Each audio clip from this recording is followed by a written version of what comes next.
ഇതിനകത്ത് ഇപ്പോഴത്തെ മോഡേൺ പിന്നെ എന്താ പറയാ, ഇപ്പോഴത്തെ മോഡേൺ വാർഫെയർ എന്ന് പറഞ്ഞു കഴിഞ്ഞാൽ ഇൻഫർമേഷൻ കളക്ഷൻ. നമ്പ്യാർ സാറ് നമ്മുടെ കോവിഡിന്റെ സമയത്തെ, ഞാൻ ഇൻഫർമേഷൻ കളക്ഷന്റെ വാല്യൂ കൂടെ ഒന്ന് പറഞ്ഞിട്ട് പോവാം.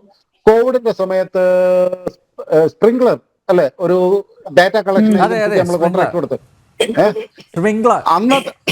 അന്ന് പിന്നെ നമ്മുടെ ശിവശങ്കരനെ ആദ്യം വെട്ടിലാക്കുന്നത് അതാണ്. എക്സാക്ട്ലി. അന്ന് ഒരാളുടെ കംപ്ലീറ്റ് ക്ലിനിക്കൽ ഡാറ്റയാണ് അതിൽ കൊടുത്തിരുന്നത്. 2 ലക്ഷം പേരുടെ കണ്ടാ കൊടുത്തത്. ഒരാളുടെ ഡാറ്റയ്ക്ക് ഇന്റർനാഷണൽ മാർക്കറ്റിൽ 1,50,000 രൂപ വിലയുള്ള കാലഘട്ടമാണ്.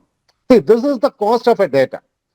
ഇവിടെ നമ്മൾ നോക്കുന്ന സമയത്ത് ഇവരിപ്പം പിന്നെ മോഹൻ സാറ് പറഞ്ഞതാണ് കേട്ടത്, ഇവർ ചെറിയ പ്രോഫിറ്റിൽ ഇന്ത്യയിൽ വന്നിട്ട് ഇത് എടുക്കുക, അപ്പൊ അവർക്ക് ലാഭം നഷ്ടമല്ലായിരുന്നു, ഇന്ത്യൻ മാർക്കറ്റിൽ പെനിട്രേറ്റ് ചെയ്യാന്നുള്ള ഒരു അപ്പം ആ പെനിട്രേഷൻ എന്തിനു വേണ്ടിയിട്ടാണ്? Why they want to penetrate in to Indian market, Indian cargo market? ഒന്ന്, ആക്സസ് ടു സെൻസിറ്റീവ് ഡാറ്റ തന്നെയാണ് ഒരു ഉദ്ദേശം. ഇപ്പോഴത്തെ കാലഘട്ടത്തിൽ ഈ ട്രേഡ് ആൻഡ് സെക്യൂരിറ്റി, ട്രേഡ് എവിടെ നിന്ന് വരുന്നു, എങ്ങോട്ടേക്ക് പോകുന്നു എന്തെന്നുള്ളത് അവിടെ നിൽക്കട്ടെ, അത് എക്സ്റേയിൽ വന്നു കഴിഞ്ഞാൽ എന്താണെന്നുള്ളതും അറിയാം. അപ്പൊ ഈ കംപ്ലീറ്റ് ട്രേഡ് ഡേറ്റയും സെക്യൂരിറ്റി ഡേറ്റയും ഇവന്റെ കയ്യിൽ കിട്ടുകയാണ്.